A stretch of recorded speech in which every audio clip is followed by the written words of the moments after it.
Welcome back to the deep dive.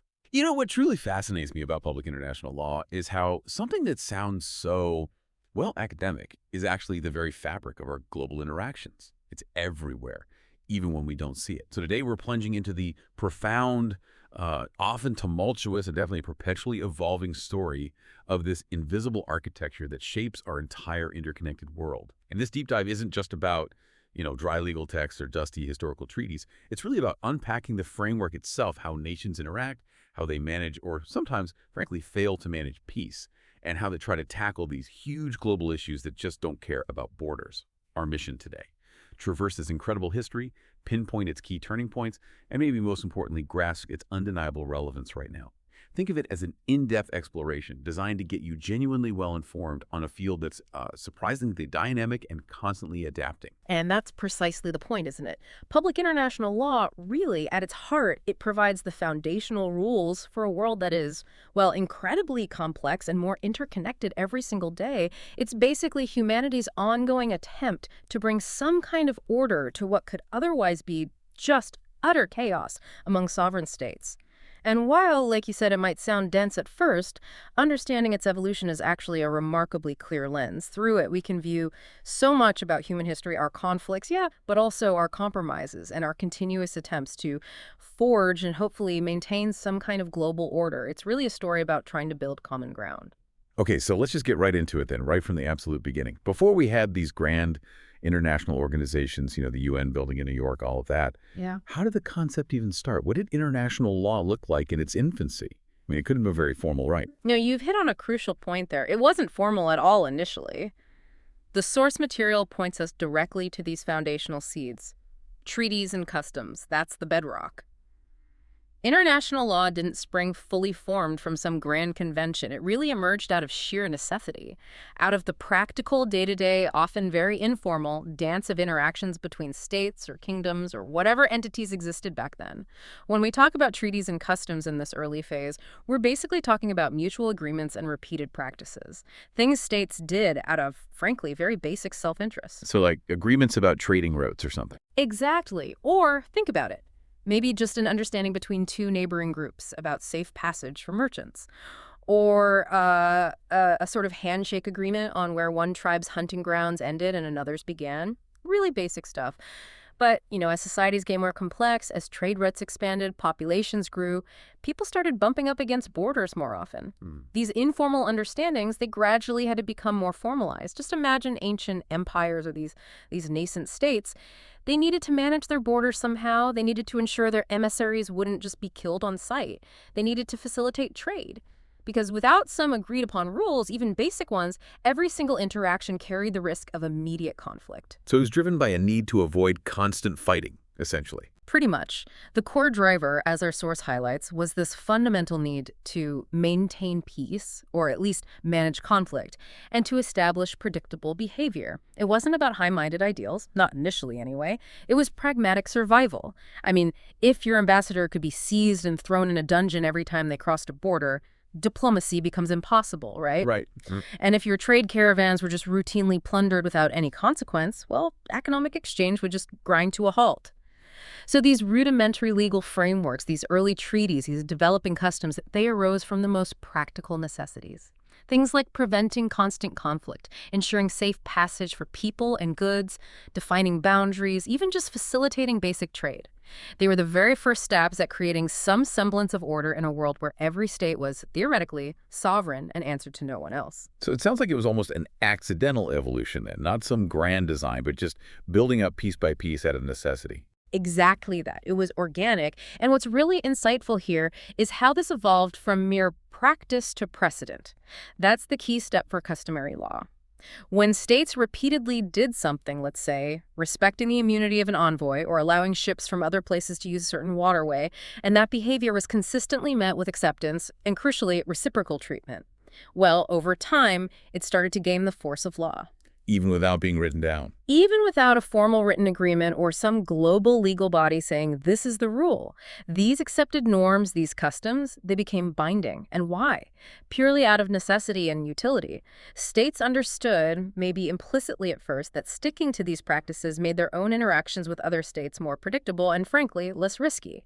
It established a shared understanding and expectation of how things ought to be done. It was a common law of nations, built not on legislation, but on repeated action and mutual acceptance. Can you give an example of that early stage? Sure. One of the earliest known treaties, maybe the most famous, is the Treaty of Kadesh. This was between the Egyptian pharaoh Ramesses II and the Hittite king Hattusili III, way back in 1259 BC. And it didn't just end a war, it actually established principles of mutual non-aggression, extradition of fugitives, even collective defense if one of them was attacked by a third party. I mean, these are incredibly sophisticated concepts for that time. Wow, yeah. And these weren't just isolated incidents.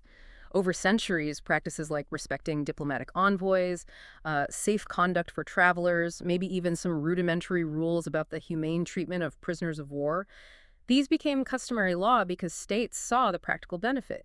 You might absolutely hate your enemy, but if you treat their envoys badly, you know your own envoys are going to face the same fate down the line. It's that mutual self-interest, that expectation of reciprocity. And that formed the absolute bedrock, the foundation upon which all the future, much more complex international legal structures would eventually be built. It was the crucial first step towards a rule-based system, a tiny crack maybe in the idea that states could just do whatever they wanted, whenever they wanted, without any consequence. It laid the groundwork for predictable order, really driven by that fundamental human need for stability, even across sovereign borders. It's a really fascinating look at how it started organically. Mm-hmm. But it sounds like it must have been incredibly fragile. I mean, you mentioned self-interest. Did this rudimentary law just break down all the time in those early days? Oh, absolutely. Constantly. These early frameworks were incredibly fragile. Their effectiveness depended almost entirely on the willingness of, let's be honest, powerful states to adhere to them. And when that willingness wavered, or when a state saw a big advantage in violating a custom or breaking a treaty, well, they often did. The system would just break down. I mean, the constant cycle of wars, conquests, shifting alliances throughout ancient and medieval history, that's pretty clear evidence of how often these early forms of international law failed to stop large-scale conflict. So how was it enforced then? Or wasn't it? Enforcement was completely decentralized. It basically relied on retaliation, an eye for an eye, almost, or maybe the formation of temporary coalitions against an aggressor. There was no world police, no international court with binding authority. So while the idea of predictable order was definitely there, simmering beneath the surface, its practical application was, well, patchy at best. It often just yielded to the raw realities of power politics. That really sets the stage perfectly. It's a good reminder that progress isn't always a straight line, is it? Not at all. And then, as you hinted, we hit this massive turning point, or maybe a series of turning points in the 20th century. The world wars, especially. They just strike me as this period of intense, almost desperate legal reinvention. How did those monumental conflicts force such a dramatic rethinking of international law? Can you walk us through those seismic shifts, maybe starting with that really ambitious first attempts, the League of Nations? They absolutely did. The 20th century, scarred by global conflict on a scale nobody had ever imagined, it really represented a dramatic leap forward, or at least, like you say, a dramatic attempt at a leap in institutionalizing international law. Before this, international law was largely that decentralized system we talked about, relying on states to self-regulate or make bilateral deals. But after World War I, the sheer scale of the suffering, the millions dead, empires just shattered.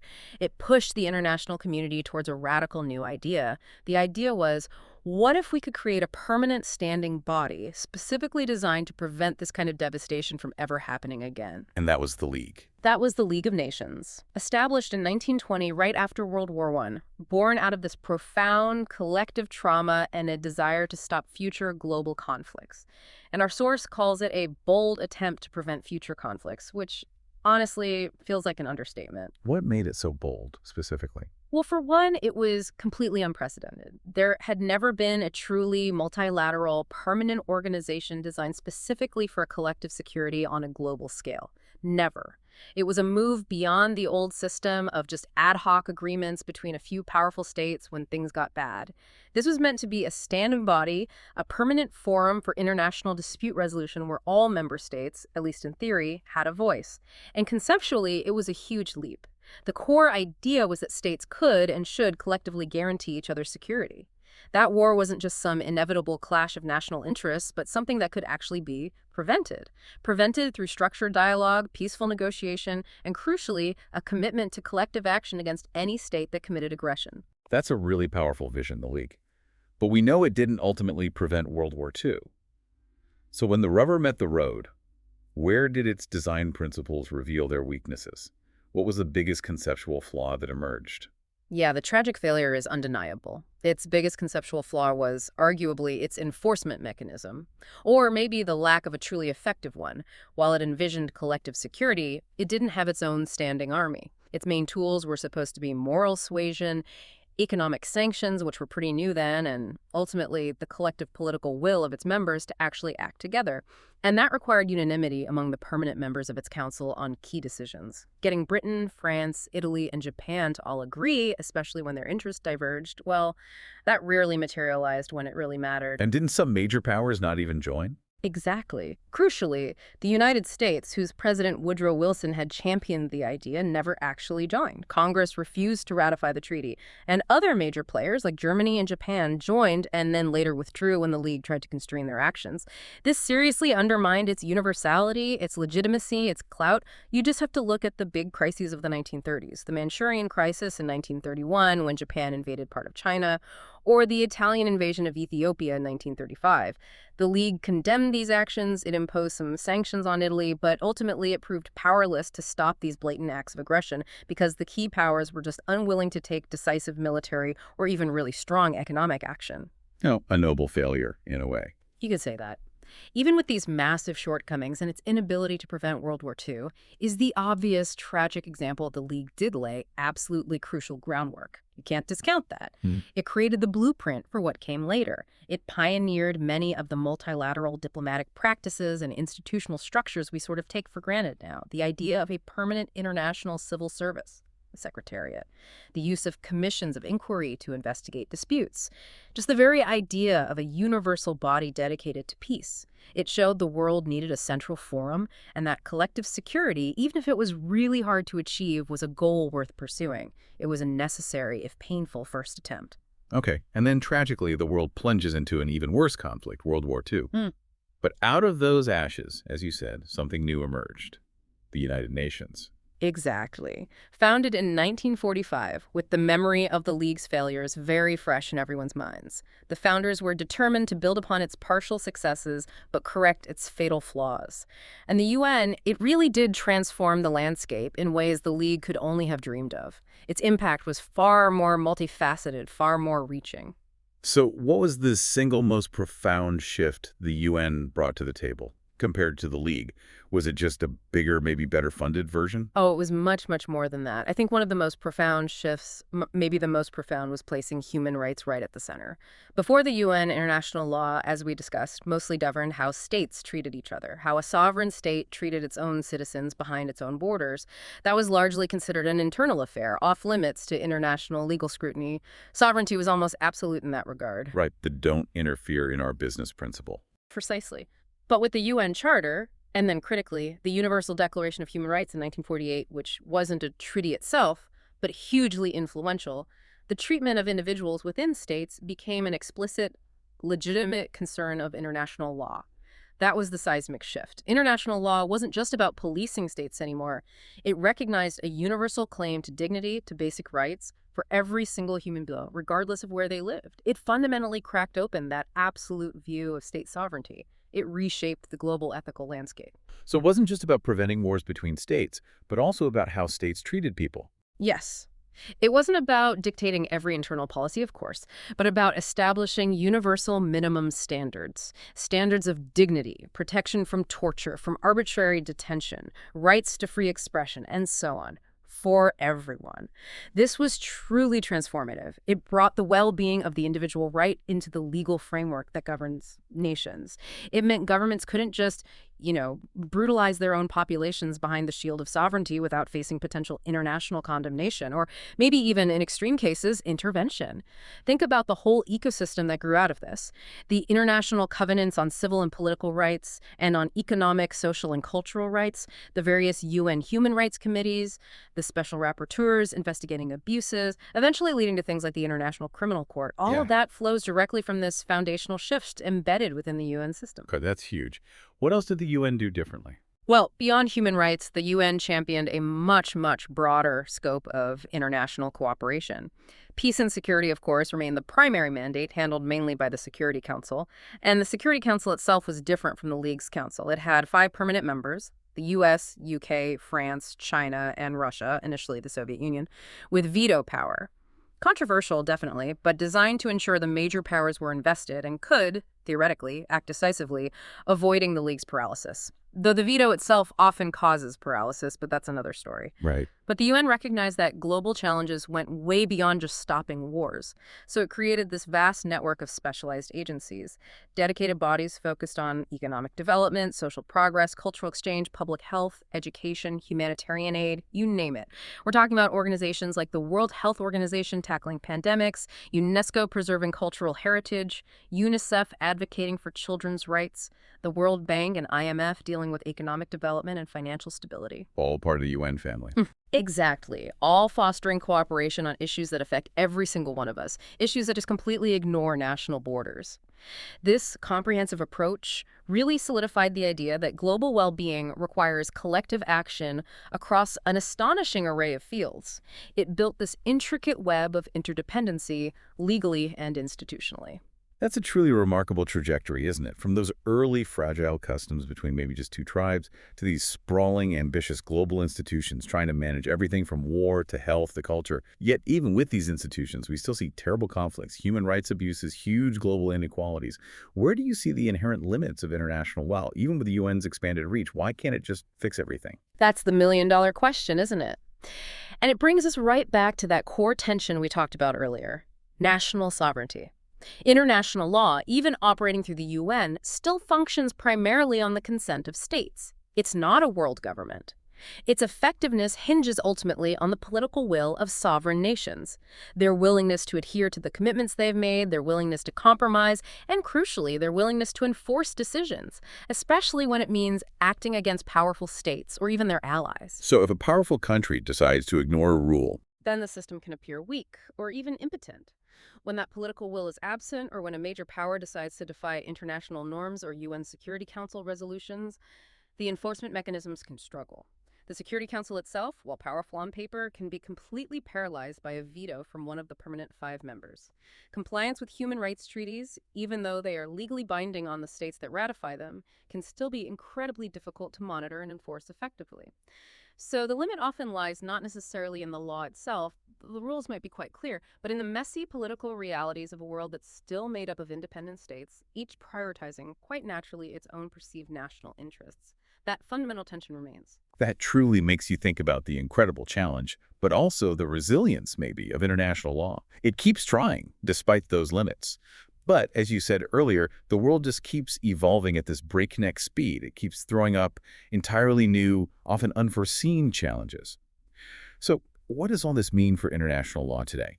How is it grappling with issues that, frankly, the founders of the UN couldn't possibly have conceived of a century ago? I mean, I'm thinking about things like climate change or cyber warfare. You're hitting on the absolute core challenge for international law in the 21st century, its adaptive capacity.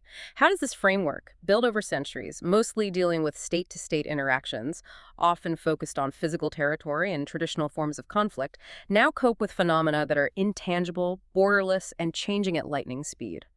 Our sources point directly to complex issues like climate change and cyber warfare as prime examples, and they really do highlight both the elasticity of the system, its ability to stretch, but also sometimes the immense strain it's under. Okay, let's take climate change first. Why is that such a uniquely complex issue for international law? Seems obvious it's a global problem, but what makes it legally so tricky? Well, several things make it immensely complex legally. First, as you say, it's inherently global and transboundary.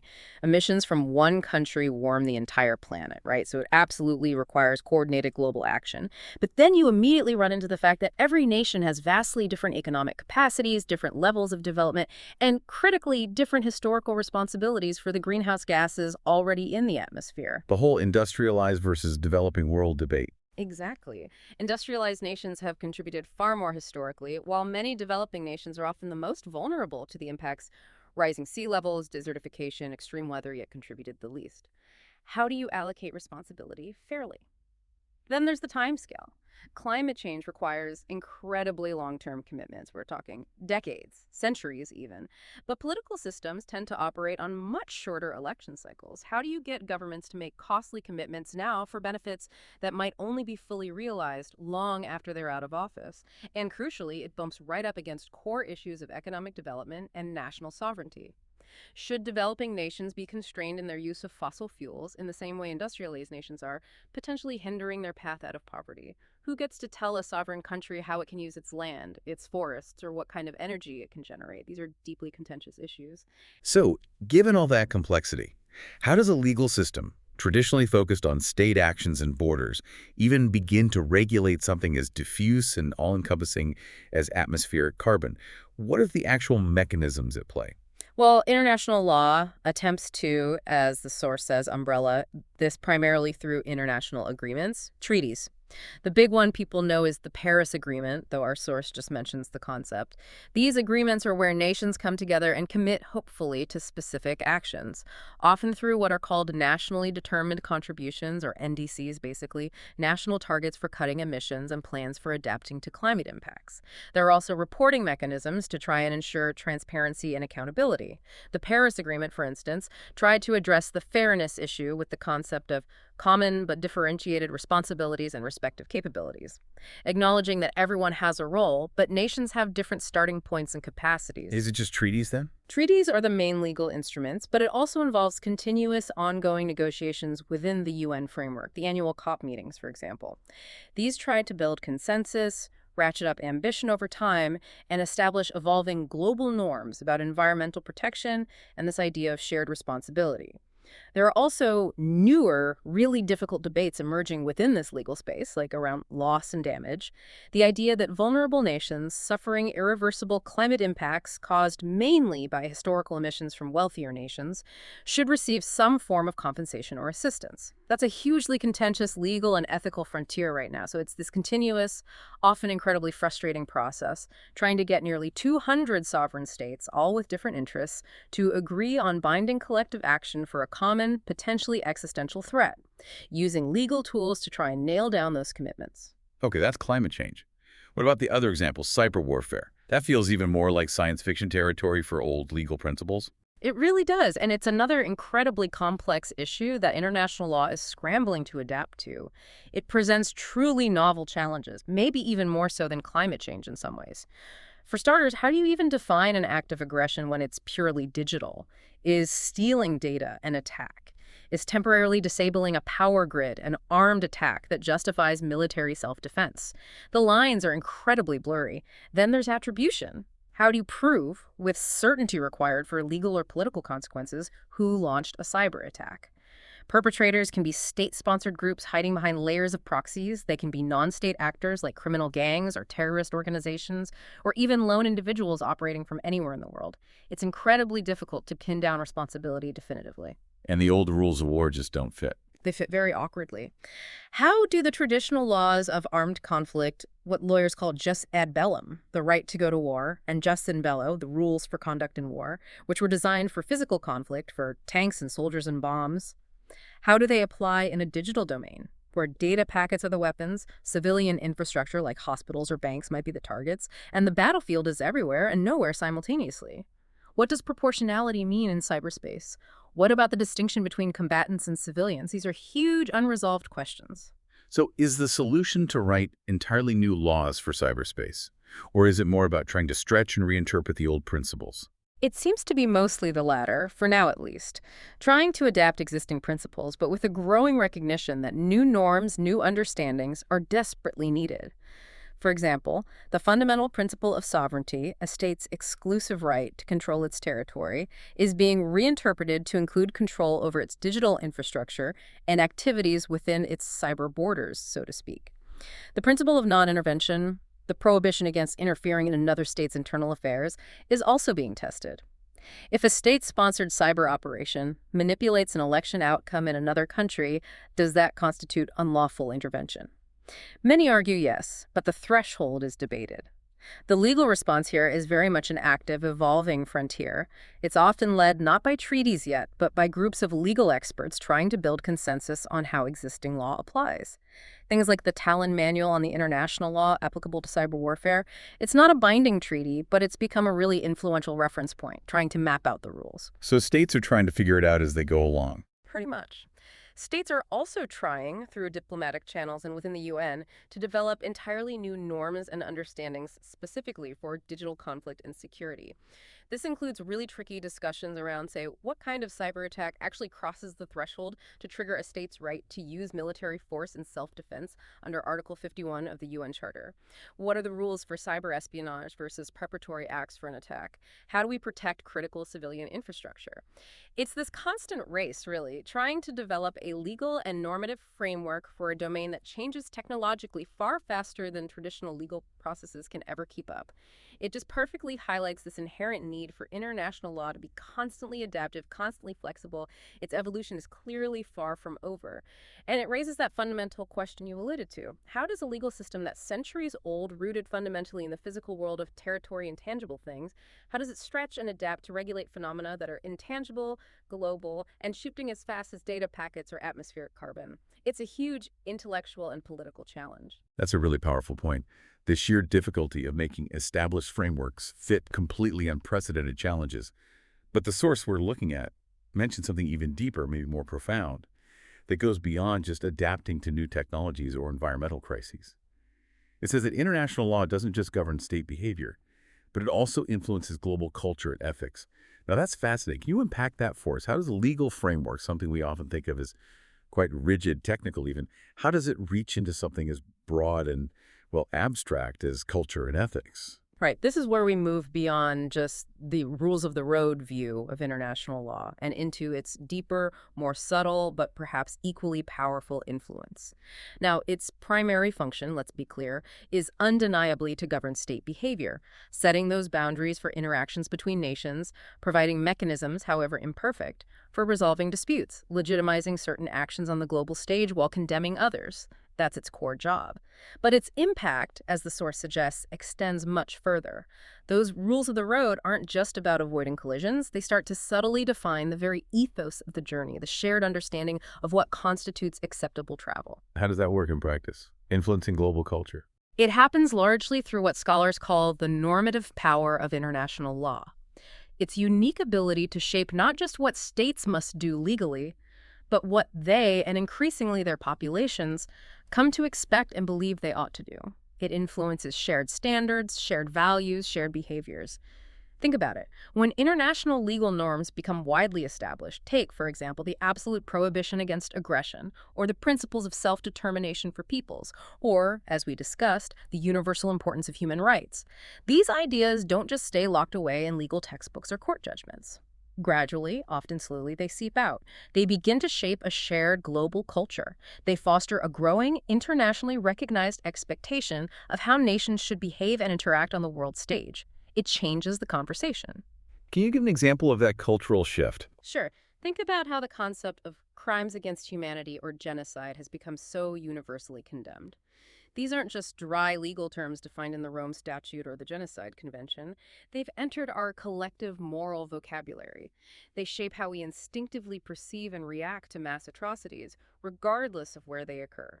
The very existence of international law defining these acts as crimes helps solidify a global cultural understanding that such things are fundamentally wrong beyond the pale. The post-World War II establishment of the Nuremberg and Tokyo tribunals, then later the ad hoc tribunals for the former Yugoslavia and Rwanda, and eventually the Permanent International Criminal Court, these institutions didn't just punish individuals, they powerfully reinforced and broadcast the idea that individuals can and should be held accountable for horrific acts, even if those acts were committed under the orders or policies of a state. that has profoundly influenced our global culture by elevating individual human dignity, at least normatively, above the absolute claims of state sovereignty. So it's almost like a slow, consistent drip of these legal principles that eventually erodes older, maybe less ethical ways of thinking and behaving on the world stage. It's like building a collective conscience bit by bit. Precisely. That's a great way to put it.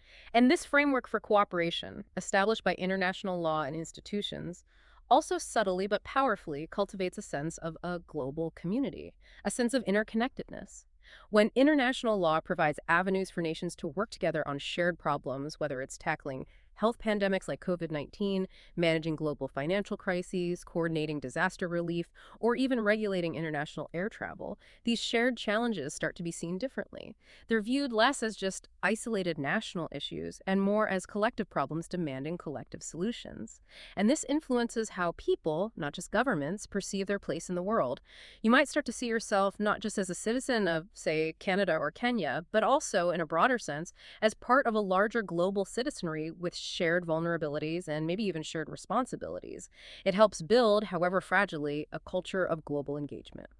And how does that connect directly to global ethics? Well, it ties in very directly when we connect these legal obligations to ethical standards. This is perhaps where the influence is clearest. When practices like genocide, torture, slavery, or systematic discrimination are unequivocally outlawed by international law, it's doing more than just setting a legal prohibition. It actively reinforces and helps to universalize the moral condemnation of such acts. It establishes, or tries to establish, a global baseline of what is ethically unacceptable, regardless of a particular nation's internal laws or historical cultural traditions. It strengthens the argument that certain actions are just fundamentally wrong everywhere, all the time. So the law shores up the morality. In a way, yes. Or at least it gives powerful expression to an emerging global morality. Think about the decades-long international campaign against apartheid in South Africa. Apartheid was, for a time, the legal system within South Africa. But international law, reflecting a global ethical consensus, increasingly condemned it as a violation of fundamental human rights, even deeming it a crime against humanity. This legal and moral pressure exerted through the UN and other channels was a major factor contributing to its eventual dismantling. So, in essence, international law contributes significantly to developing shared ethical frameworks across incredibly diverse nations. Even when cultures have very different moral traditions, these international legal principles can provide a common language, a common set of benchmarks for discussing justice, fairness, human dignity, and responsibility on a global scale. It helps forge a consensus, even if contested, on fundamental values that might otherwise remain locked within national or cultural borders. So yeah, as the source implies, it's not just about what states can't do to each other, but increasingly about what they should do and shouldn't do, period. Creating that shared moral compass, however imperfectly calibrated it might be. That's a really powerful way to frame it, international law as an invisible, evolving moral compass for the world. And it brings us right to the very end of our source material, which concludes quite aptly, I think, by noting that the evolution continues, reflecting our changing world and the need for collaboration. So what does this ongoing evolution really imply for the future of international law itself? And by extension, for global interactions? Where do we actually go from here if it's always evolving? Yeah, that final point is perhaps the most crucial takeaway because it really underscores that international law isn't this static set of rules carved in stone tablets somewhere. It is, just as the source states, an ongoing process. It's a living, breathing framework. It's constantly being challenged by new events, constantly being interpreted and reinterpreted, adapted, expanded, sometimes even contracted in certain areas. It's fundamentally a continuous negotiation among states, reflecting the incredibly dynamic nature of international relations. It isn't some fixed destination we've arrived at. It's very much a perpetual journey.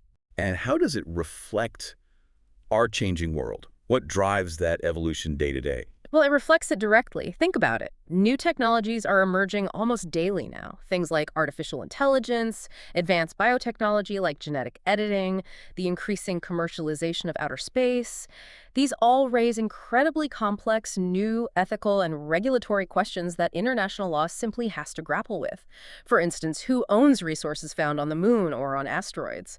What are the international legal guardrails needed for genetic editing, especially if it could affect the human germline? How do we possibly regulate autonomous weapons systems, killer robots, under the existing laws of war? These are frontiers where current international law is often ambiguous or completely silent, demanding new conventions, new treaties, new norms. So technology is a huge driver, What else? Global power shifts are another huge driver. The rise of new economic and political powers inevitably changes the dynamics. Different voices, different perspectives demand to be heard in shaping international legal norms, challenging older, perhaps Eurocentric assumptions. Then you have the increasing influence of emerging non-state actors. We're not just talking about states anymore. Think about multinational corporations with economic power rivaling many countries, or transnational terrorist groups, or even incredibly powerful international NGOs campaigning on issues like human rights or the environment. They all operate across borders, influence events, and challenge traditional notions of who is bound by and who gets to make international law. And then, of course, there are the evolving socio-political realities, things like massive migration patterns driven by conflict, poverty, or climate change. The hard lessons learned from global pandemics like COVID-19 about the need for health cooperation. All of these exert immense pressure on the existing legal framework to adapt, to remain relevant, and hopefully to provide workable solutions to problems that just didn't exist or didn't exist on the same scale in previous centuries. So it really sounds like a continuous game of catch-up then. Law desperately trying to keep pace with technological innovation, geopolitical shifts, new global threats. And how does that tie back into the indispensable need for collaboration that the source mentions? It is often playing catch up, yes, but it's also sometimes trying to lead, trying to set aspirational standards for behavior even before they're fully achievable. And what becomes blindingly clear in this whole ongoing evolution is exactly that, the indispensable need for collaboration. This isn't just a nice to have anymore, it's an absolute requirement. It's inherent to making international law function at all in the face of these massive shared global problems. No single state, doesn't matter how powerful, can possibly tackle issues like climate change on its own, or manage cyber threats effectively in isolation, or prevent the next global pandemic single-handedly, or govern the ethical development of AI for the whole planet. These are inherently transnational challenges. They demand coordinated, collective responses. And international law, for all its flaws and limitations, provides the primary mechanisms for enabling that collaboration. It provides the treaties, the institutions like the UN and its agencies, the forums for dialogue and negotiation. Without some kind of framework that encourages and facilitates that cooperation, the world would likely be far more fragmented, far more dangerous, and far less capable of addressing the really big issues that affect every single one of us. So looking ahead, what does this constant evolution imply for the future trajectory? More complexity, more rules. Definitely more complexity. It certainly implies a constant process of adaptation, maybe even accelerating adaptation. It suggests we'll likely see the emergence of new, highly specialized legal regimes, specific bodies of law, perhaps for outer space governance or deep seabed mining, or particular aspects of AI and bioethics as those fields develop.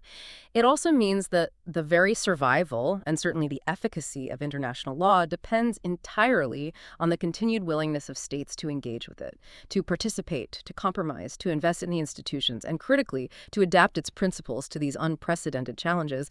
It's really a testament, I think, to humanity's ongoing, often stumbling quest for some kind of order in what can feel like a very chaotic world. It's a perpetual work in progress, and its future is anything but certain. It depends on us collectively. Wow. What an incredible journey we've really taken today, from those really humble beginnings and just simple treaties and customs born out of necessity, then through those monumental, world-shattering, world-changing shifts of the 20th century, that bold attempt with the League of Nations, and then the truly transformative United Nations, all the way to its ongoing struggle right now with the very modern, very complex challenges of climate change and cyber warfare.